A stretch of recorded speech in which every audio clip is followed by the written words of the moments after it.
Hello and welcome to Castanet's Week in Review. I'm Jen Zielinski. Our top story: a fire ripped through a home on Cerise Drive Friday morning, forcing 5 people and their pets out onto the street. 2 other homes were threatened, but only one sustained minor damage.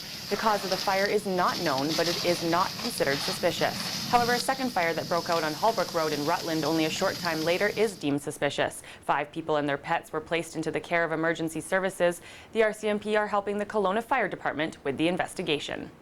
Several fire halls were called out to an aggressive bushfire above Okanagan Centre in Lake Country on Thursday. A resident had been burning tree branches on his property when the blaze took off as winds sent flames into several trees.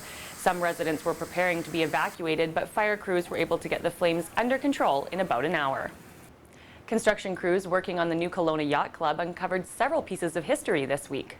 Old car parts from the turn of the century, along with alcohol bottles and pieces of china, were discovered just a few feet below ground. I've never seen anything quite like this. We're finding metal chassis with wooden spoked wheels. It's quite phenomenal.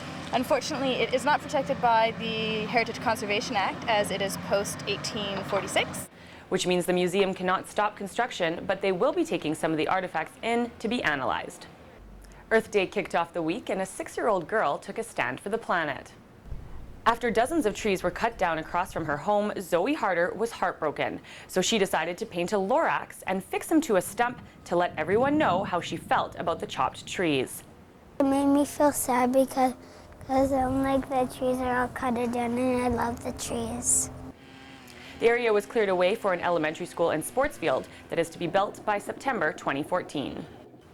The fantasy of lifting off and flying away in your car when you're stuck in traffic may no longer be just a daydream. A Vernon resident is currently conducting test flights in a flying car, and he landed in Kelowna this week. The car was built in Florida and is designed to be used for humanitarian efforts in third world countries. Well, that wraps up Castanet's Week in Review. I'm Jen Zielinski. Thanks for watching. Remember to send your news tips to news@castanet.net and follow us on Twitter @CastanetNews.